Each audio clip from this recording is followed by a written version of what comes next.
नजर में सोखियां लब पर मोहब्बत का तराना है।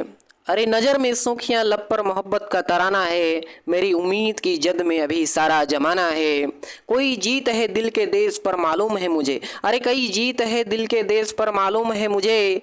लेकिन सिकंदर हूँ, मुझे एक रोज़ खाली हाथ जाना है। मुझे एक रोज़ खाली हाथ जाना है। नमस्कार, मैं हूँ विक्की रंजन और आप देख रहे हैं सक्सेस एरिया का इस खास कार्यक्रम को। दोस्तों, 11वीं क्लास के एक ज्योग्राफी लेक्चर में जो पिछला लेक्चर था उसमें हम लोगों ने जाना था तारों के निर्माण के बारे में और जो पृथ्वी की उत्पत्ति के आधुनिक सिद्धांत थे उसके बारे में चर्चा की थी। आज हम लोग ग्रहों के निर्माण के बारे में जानेंगे कि ग्रहों का निर्माण जो है वह कैसे होता है। जिस ग्रह पे हम लोग रहते हैं वह ग्रह कैसे बना, जितने सारे ग्रह हैं हमारे सौरमंडल में उसका निर्माण कैसे हुआ। तो ग्रहों का निर्माण जो है वह कैसे प्रारंभ होता है, कैसे होता है। तो ग्रहों के विकास की निम्नलिखित अवस्थाएं मानी जाती है। पहली अवस्था में क्या होता है कि तारे, हम लोग जानते हैं कि निहारिका के अंदर गैसों के गुंथित झुंड होते हैं। हम लोगों ने पढ़ा था कि निहारिका जो है उसी में गैसों का झुंड बनता है और तारों का निर्माण होता है। इन गुंथित झुंडों में गुरुत्वाकर्षण बल से गैसीय बादल में क्रोड का निर्माण होता है। ये जो झुंड बना बादल का, उसमें गुरुत्वाकर्षण बल से जो गैसीय बादल होते हैं वह धीरे धीरे संघनित होने लगते हैं और संघनित होकर क्रोड का निर्माण करते हैं, केंद्रक बनाते हैं। और इस गैसीय क्रोड के चारों तरफ गैस या फिर धूलकण की घूमती हुई तस्तरी विकसित होती है। कि ये जो क्रोड बना, क्रोड जो है वह क्या करेगा, तो जितने सारे गैस, जितने सारे जो धूलकण हैं या फिर गैस हैं, इसको अपनी समीप खींचने की कोशिश करेगा और खींचते खींचते इसको तस्तरी यानी रोटेटिंग डिस्क बनाएगा। रोटेटिंग डिस्क में विकसित हुआ। तो पहला याद रखना है कि क्रोड का निर्माण हुआ। निहारिका के अंदर जो हाइड्रोजन गैस के बादल थे उसमें क्रोड बने। क्रोड बनने के बाद वह जो है आकर्षित करने लगा, गुरुत्वाकर्षण के कारण आकर्षित किया गैस को, धूलकण को आकर्षित किया और वो सब जो है सारे उस क्रोड के चक्कर लगाने लगे, जो दिखने लगे तस्तरी के समान, रोटेटिंग डिस्क के समान। ये पहला चरण था। जो दूसरी अवस्थाएं हैं, दूसरी अवस्था में क्या होता है, अगली अवस्था जो है उसमें गैसीय बादल का संघनन आरंभ होता है। जो गैसीय बादल हैं उनका जमा होना प्रारंभ हो जाता है और क्रोड को ढकने वाले पदार्थ छोटे गोलों के रूप में विकसित हो जाती है। ये छोटे गोले जो है वह ससंजन, ससंजन का मतलब होता है अणुओं में पारस्परिक आकर्षण, कि एक अणु जो है दूसरे को आकर्षित करता है। और इस प्रकार जब गैसीय बादल का संघनन स्टार्ट होता है तो संघनन स्टार्ट होने के कारण जो छोटे गोलक होते हैं, छोटे छोटे गोले होते हैं, उसमें वह एक दूसरे को आकर्षित करते हैं और आकर्षित करने के बाद जो है वह ग्रहाणु बनाते हैं। क्या बनाते हैं? ग्रहाणु का निर्माण करते हैं, छोटे छोटे ग्रह के टुकड़ों का निर्माण करते हैं। और यही जो ग्रहाणु है वह किस क्रिया के द्वारा, तो संगठन क्रिया के द्वारा यानी कॉलिजन के द्वारा, टकराव के कारण धीरे धीरे बड़े पिंड बनने शुरू हो जाते हैं। और जब बड़ा पिंड जो है वह बनना शुरू हुआ तो गुरुत्वाकर्षण बल के कारण यह जो है आपस में जुड़ेगा, सब टूटेगा जुड़ेगा, टूटेगा जुड़ेगा और इसके कारण जो है वह ग्रहों का निर्माण होगा। तो दूसरा चरण में हम लोग देखें कि जो क्रोड बना था उस क्रोड को ढकने वाले पदार्थ जो है वह छोटे छोटे गोलक के रूप में विकसित हुए। इन छोटे गोलक जो है वह एक दूसरे को आपस में आकर्षित करना शुरू हुआ, आकर्षित करके ग्रहाणु का निर्माण किया। ग्रहाणु में कोलिजन हुआ, टकराव हुआ, टकराव होने के बाद बड़े बड़े पिंड बनने शुरू हुए और गुरुत्वाकर्षण के परिणाम स्वरूप आज हम लोग देखते हैं कि हमारे सामने ग्रहों का निर्माण हुआ। अंतिम अवस्था में इन छोटे जो ग्रहाणु थे इससे सहवर्धित होने पर कुछ बड़े पिंड ग्रहों के रूप में बनते गए। जो छोटे छोटे ग्रहाणु थे यही बड़े होते गए, मिलते गए, उसमें सारे जो छोटे छोटे ग्रहाणु थे वो सब मिले और मिल करके आज हम लोग जो बड़े पिंड देखते हैं जिसको ग्रह के रूप में बोलते हैं वो ग्रहों का निर्माण हुआ।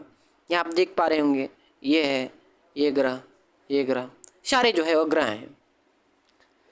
नोट में हम लोग देखते हैं कि छोटे पिंडों की अधिक संख्या ही ग्रहाणु कहलाती है। ग्रहाणु का मतलब क्या होता है कि छोटे छोटे पिंड, जो छोटे छोटे टुकड़े होते हैं, ग्रहों के टुकड़े, वही सब मिल करके ग्रह बने, वही छोटे टुकड़े जो है उसी को हम लोग ग्रहाणु की संज्ञा देते हैं, ग्रहाणु कहते हैं। यहाँ पे देखिए, यहाँ पे आप देख पा रहे होंगे कि ये जो है डस्ट है, ये सब डस्ट जो है धीरे धीरे जमा होना शुरू हुआ। जो केंद्रक था, क्रोड था, उसके चारों तरफ ढकना शुरू किया। उसको ढकने के बाद वह जो है सारे संघनित हुए, संघनित होकर जो अणु थे वह एक दूसरे को आपस में आकर्षित करने लगे आकर्षित करने के बाद फिर से कोलिजन हुआ, और कोलिजन होने के बाद धीरे धीरे जो है वह हमारा पृथ्वी है उसका निर्माण स्टार्ट हुआ। ये जो है फॉर्मेशन ऑफ प्लैनेट्स इसमें भी दिखा रहा है कि वही होता है vast rotating mass of gas becomes sphericals and blocks and its equator. वह जो है इक्वेटर के समीप घूमने लगे सारे जो गैसों के झुंड थे वो सब, और गैसों के झुंड थे वो सब घूमने लगे। जब घूमे तो तस्तरी का निर्माण हुआ, और तस्तरी जो है धीरे धीरे उसमें ग्रहाणु जो है वह मिलते गए मिल करके जो हमारे सामने है वह किसी भी ग्रह का निर्माण हुआ। ये फोटो में भी आप देख पा रहे होंगे कि ये जो गैसों के बादल हैं रोटेटिंग डिस्क है, और इस रोटेटिंग डिस्क में केंद्रक जो है उसके चारों तरफ धीरे धीरे संघनित होना शुरू हुए। ये सब जमे, और जमने के बाद धीरे धीरे जो है वह अलग अलग ग्रहों का निर्माण हो रहा है, जन्म हो रहा है। तो ये जो है वह ग्रह आज हमें दिखाई देते हैं वो सब ऐसे हैं। आगे बढ़ते हैं हम लोग सोलर सिस्टम। सोलर सिस्टम का मतलब क्या होता है? सौर मंडल। सौर मंडल नाम से ही पता चल जा रहा है कि दो शब्दों से मिलकर के बना है, सौर और मंडल। सौर का मतलब होता है सूर्य, और मंडल का मतलब होता है परिवार। यानी सूर्य का जो परिवार है इसी को हम लोग सौर मंडल कहते हैं। सूर्य का जो परिवार है, और इस सूर्य के परिवार का जो फादर है वह सन है, जो मेन मेंबर है वह सन है, और उसके परिवार को हम लोग सौर मंडल कहते हैं। ये जो ग्रह हैं, थोड़ा सा नोट में हम लोग देखते हैं कि ग्रह जो हैं वह लगभग 4.6 अरब वर्ष यानी 4600 करोड़ साल पहले बने। ये जो सौरमंडल के ग्रह आज हम लोग देखते हैं वह कब बने? तो 4.6 अरब वर्ष यानी 4600 करोड़ पहले। पृथ्वी की आयु जो है वह कितनी है? तो इसकी आयु भी सेम है 4600 करोड़ वर्ष, 4.6 अरब वर्ष। चलिए इसका जो महत्वपूर्ण बिंदु है सौरमंडल का, इसको हम लोग जानने की कोशिश करते हैं, इसको देखते हैं। हमारी सौरमंडल में एक तारा है, एक तारा है सूर्य, 8 ग्रह हैं और लाखों छोटे पिंड जैसे क्षुद्र ग्रह, ग्रहों के टुकड़े जिसको हम लोग कहते हैं धूमकेतु, और बृहद मात्रा में, विशाल मात्रा में, भारी मात्रा में धूल कण व गैस हैं। सूर्य को सौरमंडल का जन्मदाता कहा जाता है। जो सौरमंडल का जन्मदाता है वह कौन है? सूर्य है। हमें वहाँ से ऊर्जा की प्राप्ति होती है, उसके बिना हम रह नहीं सकते हैं। सौर परिवार के द्रव्यमान का 99.8% भाग जो है वह सूर्य में निहित है। कितना? 99.8। जो हमारा सौरमंडल है उसके कुल भार का, कुल द्रव्यमान का 99.8% जो है वह सिर्फ सूर्य है। सूर्य के नाभिकीय संलयन के कारण हमें ऊर्जा मिलती है। उसमें नाभिकीय संलयन होता है, हाइड्रोजन जो है वह हीलियम में परिवर्तित होते रहता है, जिसको नाभिकीय संलयन कहते हैं, और उसी से हमें ऊर्जा मिलती है। इसके सतह का तापमान जो है वह 6000 डिग्री सेल्सियस होता है, जबकि हम लोग केंद्र में चले जाएंगे तो 1.5 लाख किलोमीटर, 150 लाख, 1.5 करोड़, तो 150 लाख डिग्री सेल्सियस जो है वहाँ का तापमान हो जाता है। कहाँ का? सूर्य के केंद्र का। सूर्य की आयु जो है वह कितनी है? 5 अरब वर्ष, 5 अरब वर्ष इसकी आयु है। सूर्य के जो हमारा सौरमंडल था उसमें 9 ग्रह पहले थे, लेकिन अभी वर्तमान में 8 ग्रह हैं। तो एक ग्रह कहाँ गया? प्लूटो था एक ग्रह, इसको 2006 में बौना ग्रह घोषित कर दिया गया। किसके द्वारा? अंतर्राष्ट्रीय खगोलिकी संगठन द्वारा। क्यों किया गया? क्योंकि यह जो है वह सूर्य का जो परिक्रमण कक्ष था, सूर्य की जो कक्षा थी उसमें, उससे यह बाहर चला गया, जिसके कारण इसे बौना ग्रह घोषित कर दिया गया। तो कब किया गया? 2006 में। किसके द्वारा? अंतर्राष्ट्रीय खगोलिकी संगठन द्वारा। तापमान कितना होता है सतह का? 6000 डिग्री सेल्सियस, केंद्र का 150 लाख डिग्री सेल्सियस। उसके बाद इसमें कितने ग्रह हैं? 8 ग्रह होते हैं। यह कुल द्रव्यमान का कितना प्रतिशत भाग निहित है सूर्य में? तो 99.8% है। तो ये सब सारी चीज़ें जो है वह महत्वपूर्ण बिंदु है हमारे सामने। अब हम लोग जानते हैं inner planet and outer planet. Inner planet का मतलब क्या होता है? आंतरिक ग्रह, और आउटर प्लैनेट का मतलब होता है बाह्य ग्रह। तो यहाँ से हम लोग इसका वर्गीकरण करते हैं इस बीच वाले पट्टी से। इस बीच वाले पट्टी में क्षुद्र ग्रह होते हैं, ग्रह के जो छोटे छोटे टुकड़े होते हैं वो होते हैं क्षुद्र ग्रह। और ये जो है आंतरिक ग्रह में कौन कौन आता है? मरकरी, वेनस, अर्थ और मार्स, ये चारों ये सब आंतरिक ग्रह हैं, इनर प्लैनेट हैं। आउटर प्लैनेट कौन कौन है? जुपिटर, सैटर्न, यूरेनस और Neptune. Mercury, Venus, Earth, Mars, Jupiter, Saturn, Uranus, Neptune, ये 8 ग्रह हुए। Inner planet, outer planet. इसको हम लोग ट्रिक के माध्यम से याद रखने की कोशिश करते हैं कि बढ़ती हुई दूरी के अनुसार ग्रहों का क्रम जो है वह कैसे है। तो बस्पम वस्यम, ब से बुध, स से शुक्र, प से पृथ्वी, म से मंगल, ये सब आंतरिक ग्रह हो गए। अब बस्यन बृहस्पति, शनि, यूरेनस, नेपच्यून, ये सब बाह्य ग्रह हो गए। ये आंतरिक और ये बाह्य। हम लोग जानते हैं आगे आंतरिक ग्रह को क्या कहा जाता है, बाह्य ग्रह को क्या कहते हैं। इसको ध्यान से देखिए कि ये जो आंतरिक ग्रह हैं चारों, बुध, शुक्र, पृथ्वी, मंगल, बुध, शुक्र, पृथ्वी, मंगल, इसको भीतरी ग्रह कहा जाता है या पार्थिव ग्रह कहा जाता है। भीतरी ग्रह या पार्थिव ग्रह कहा जाता है। यह शैलों तथा धातुओं से बने होते हैं और जब शैल और धातु से बने हैं तो इसका घनत्व जो है वह अधिक होगा, ज़्यादा होता है। ये जो बीच की पट्टी है यहीं से डिवीजन होता है और ये बीच की पट्टी में क्या पाया जाता है, तो क्षुद्र ग्रह की पट्टी है, क्षुद्र ग्रह की पट्टी पाई जाती है। उसके बाद इधर आते हैं हम लोग, ये जो क्षुद्र ग्रह की पट्टी यहाँ पे आपको दिखाई देगी, इधर वाले पोर्शन में आते हैं हम लोग, तो यह जो है बाह्य ग्रह है। बाह्य ग्रह को जोवियन ग्रह भी कहा जाता है, आउटर प्लैनेट। और ये जो बाहरी ग्रह है उसमें बृहस्पति, शनि, अरुण, वरुण, ये चारों हैं। और ये जो है वह हाइड्रोजन या हीलियम गैसों से बने होते हैं। इसमें गैसों की भारी मात्रा होती है जिसके कारण इसका घनत्व जो है वह कम होता है। यहाँ पे एक ध्यान देने वाली बात यह है कि जो आंतरिक ग्रह हैं उसमें गैसों की भारी मात्रा नहीं है, लेकिन जो बाह्य ग्रह हैं उसमें गैसों की भारी मात्रा है। इसका कारण क्या है? तो इसका कारण यह है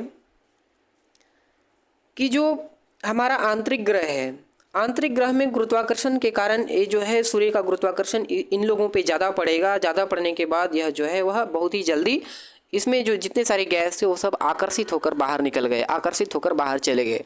लेकिन जो जोवियन ग्रह है इसकी दूरी बहुत ज़्यादा होती है, बहुत ज़्यादा दूरी पे स्थित है सूर्य से, जिसके कारण सूर्य का गुरुत्वाकर्षण जो है वह इसमें काम नहीं किया। इसमें जो है इसके ग्रह थे वह खींचे नहीं चले आए और ग्रह जो गैस थे वहीं रह गए। इसीलिए जो बाहरी ग्रह होते हैं उसे गैसीय ग्रह कहा जाता है और जो आंतरिक ग्रह होते हैं उनको हम लोग शैल या फिर धात्विक ग्रह कहते हैं। आगे बढ़ते हैं हम लोग। जो ग्रह से संबंधित परीक्षा उपयोगी तथ्य होते हैं, परीक्षा में सवाल पूछे जाते हैं, उसको हम लोग देखते हैं। सूर्य से निकटतम ग्रह कौन है? बुध है। पृथ्वी से निकटतम ग्रह कौन है? सूर्य है। सबसे समीप का ग्रह बुध, पृथ्वी से सबसे समीप का ग्रह जो है वह सूर्य है। सर्वाधिक गर्म ग्रह जिसे प्रेशर कुकर का तारा कहा जाता है, शुक्र है। सूर्य से सर्वाधिक दूरी पर स्थित ग्रह सबसे दूर में कौन था? नेपच्यून था, याद कीजिए, वरुण था। सबसे छोटा या फिर सबसे हल्का ग्रह जो है वह बुध है। सबसे बड़ा जिसको मास्टर ऑफ गॉड्स कहा जाता है वह बृहस्पति है। सबसे अगर अधिक घनत्व वाला ग्रह हम लोग देखें, सर्वाधिक घनत्व वाला ग्रह, तो वह पृथ्वी है। सर्वाधिक चमकीला कौन है? शुक्र है। लाल ग्रह कौन है? मंगल है। और भोर का तारा यानी शाम का तारा जो है, भोर का तारा या शाम का तारा, वह किसको कहा जाता है? तो हम लोग शुक्र को कहते हैं। आगे बढ़ते हैं हम लोग। पृथ्वी का जुड़वा बहन किसको कहा जाता है? शुक्र को। वलय युक्त ग्रह कौन कौन से हैं जिसमें रिंग पाए जाते हैं? तो बृहस्पति, शनि, अरुण और वरुण, ये चारों में रिंग्स पाए जाते हैं। सबसे लंबा वर्ष वाला ग्रह कौन है? वरुण। क्यों? क्योंकि यहाँ पे मानते हैं हम लोग सूर्य है और सूर्य का ये जो है परिक्रमण कक्ष जिसका जितना ज़्यादा होगा उसको चक्कर लगाने में, सूर्य की परिक्रमा करने में उतना ही समय लगेगा, तो उसका जो समय है वह बढ़ जाएगा। तो सबसे लास्ट में हमारा कौन सा ग्रह है? वरुण है। इसको एक चक्कर पूरा करने में बहुत अधिक दिन लगेगा और ये अधिक दिन लगेगा तो सबसे छोटा वर्ष वाला ग्रह हम लोग बुध को बोलेंगे यहाँ पे, और सबसे लंबा वर्ष वाला ग्रह जो है वह वरुण को बोलेंगे। जिसको जितना चक्कर लगाने में जितना कम समय लगेगा वही उसका हो जाएगा। सर्वाधिक तापांतर वाला ग्रह कौन है? बुध। बहुत जल्दी से गर्म, बहुत जल्दी से ठंडा, सर्वाधिक तापांतर यहीं पे पाया जाता है। सर्वाधिक उपग्रह वाला ग्रह कौन है? शनि। देखिए, सर्वाधिक उपग्रह वाला ग्रह जो है वह शनि है, इसके पास सबसे ज़्यादा उपग्रह होते हैं। हरे रंग का दिखाई देने वाला ग्रह या फिर लेटा हुआ ग्रह कौन है? अरुण या यूरेनस। इसको लेटा हुआ ग्रह कहा जाता है, यह हरे रंग का दिखता है। धुरी पर सर्वाधिक तीव्र परिभ्रमण यानी गति करने वाला, घूर्णन करने वाला जो ग्रह है वह कौन है? बृहस्पति है। यह अपनी धुरी पे सबसे अधिक स्पीड से घूमता है। क्यों अधिक स्पीड से घूमता है? क्योंकि यह बहुत बड़ा है, बहुत बड़ा है, तो इसको अपना घूर्णन पूरा करने में जो समय है उसका भी ध्यान रखना पड़ेगा।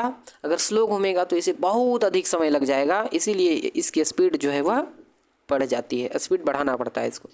न्यूनतम परिभ्रमण गति वाला ग्रह, न्यूनतम परिभ्रमण जो है वह कौन करता है? परिभ्रमण यानी घूर्णन, तो सबसे कम घूर्णन गति कौन करता है? शुक्र करता है। तो ये था ग्रह से जुड़े हुए तथ्य। अब ग्रह और उपग्रह हम लोग जानेंगे कि किस ग्रह के पास कितने उपग्रह हैं। तो शनि के पास कितना है? 62 है। बृहस्पति के पास कितना है? 69 है। अरुण के पास 27 है। वरुण के पास 14 है। मंगल को याद रखना है, मंगल के पास 2 है, और चंद्रमा जो है वह पृथ्वी का उपग्रह है। मंगल का 2 उपग्रह, फोबोस और डिमोस। कौन सा ऐसा ग्रह है जिसके पास एक भी उपग्रह नहीं है?